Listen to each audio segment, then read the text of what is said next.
La publication au Journal officiel du 18 avril 2020 stipule que les masseurs-kinésithérapeutes peuvent réaliser certains actes en télésoin. Ces actes seront pris en charge à 100% par l'assurance maladie. Qui peut bénéficier des télésoins? Les patients doivent déjà être en soins avec le kinésithérapeute avant la mise en place du télésoin. Pour un nouveau patient, dans l'attente de l'autorisation de réouverture des cabinets, le premier soin doit être effectué au domicile du patient. Si le kinésithérapeute considère que les soins ne peuvent pas être arrêtés, il a la possibilité de maintenir la continuité des soins. Quels patients peuvent être pris en charge en télésoins? Tout patient, si son état de santé et sa situation sont compatibles avec ce mode de consultation, peut y accéder après avoir été informé des conditions de réalisation de cette dernière et avoir donné son accord. Pour les mineurs, la présence d'un des parents majeurs ou d'un majeur autorisé est nécessaire.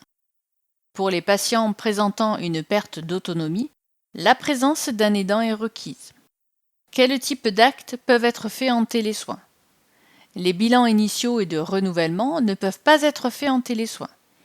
Les actes de télésoin sont réalisés par vidéotransmission et doivent se passer en direct.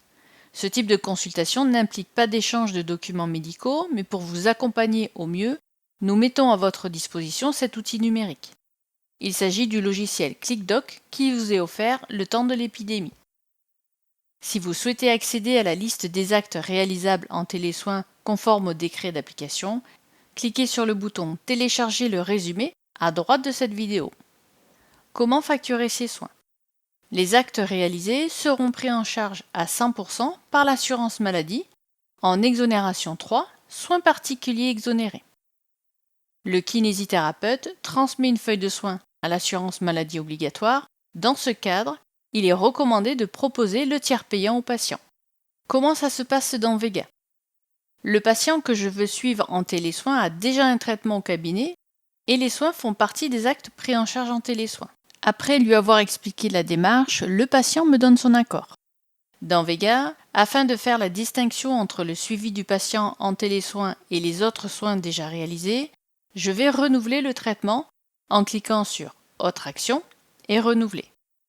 J'y noterai exactement les mêmes informations administratives que sur le précédent traitement, à l'exception de l'exonération. Sur le nouveau traitement, je note Exo 3, soins particuliers exonérés, et tiers payant sur la part caisse. Je n'oublie pas d'ajouter le scan de l'ordonnance en cliquant sur Autre action, Ajouter scan de l'ordonnance, présente dans le dossier patient. Ensuite, je choisis l'ordonnance correspondante, je clique sur Dupliquer, puis je valide l'ajout. Ensuite, je fais ma facturation en dégradé, le patient n'avance rien et je télétransmets comme d'habitude.